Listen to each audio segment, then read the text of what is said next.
শেখ হাসিনার সম্পদে গড়মিল, মামলা হবে, দুদক চেয়ারম্যান। শেখ রেহানা ও সন্তানের বিরুদ্ধে দুটি মামলা অনুসন্ধান পর্যায়ে রয়েছে, বলেন দুদক চেয়ারম্যান। মৌলভীবাজারের দুদকের সমন্বিত জেলা কার্যালয়ে হবিগঞ্জের মৌলভীবাজার শিল্পকলা একাডেমি মিলনায়তনে গণশুনানিতে দুদক চেয়ারম্যান। সাবেক প্রধানমন্ত্রী শেখ হাসিনা তার নির্বাচনী হলফনামায় যে সম্পদের হিসাব দিয়েছেন তার সঙ্গে বাস্তবের গরমিল পাওয়া গেছে বলে মন্তব্য করেছেন দুদক চেয়ারম্যান মোহাম্মদ আবদুল মোমেন। তিনি বলেন, শেখ হাসিনা সহ তার পরিবারের দুর্নীতি ও অবৈধ সম্পদ নিয়ে তদন্ত কাজ করছে দুদক। এরই মধ্যে শেখ হাসিনার নির্বাচনী হলফনামায় দেওয়া সম্পদ বিবরণী সঙ্গে বাস্তবের গরমিল পাওয়া গেছে।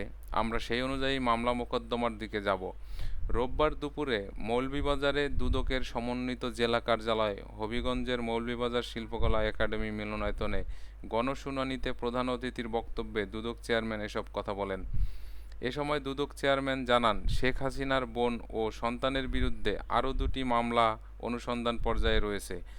গণশুনানির এক পর্যায়ে তিনি বলেন, দুদক প্রমাণিত দলিল দস্তাবেজ নিয়ে কাজ করে। দুদকের কাজ অন্যান্য মামলার মতো না। দুদক বেশি গুরুত্ব দেয় মূলত রাষ্ট্রীয় সম্পদ, রাষ্ট্রীয় কর্মকাণ্ডে জড়িত ব্যক্তি ও অর্থ পাচার নিয়ে।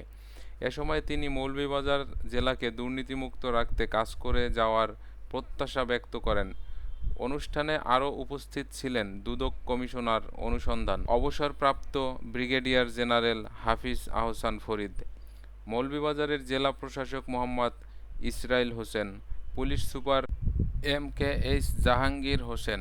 গণশুনানিতে অভিযোগ গ্রহণের লক্ষ্যে ১৫ দিন ধরে মৌলভীবাজার আদালত চত্বর ও চৌমুহনী এলাকায় দুটি বুথ স্থাপন করা হয়।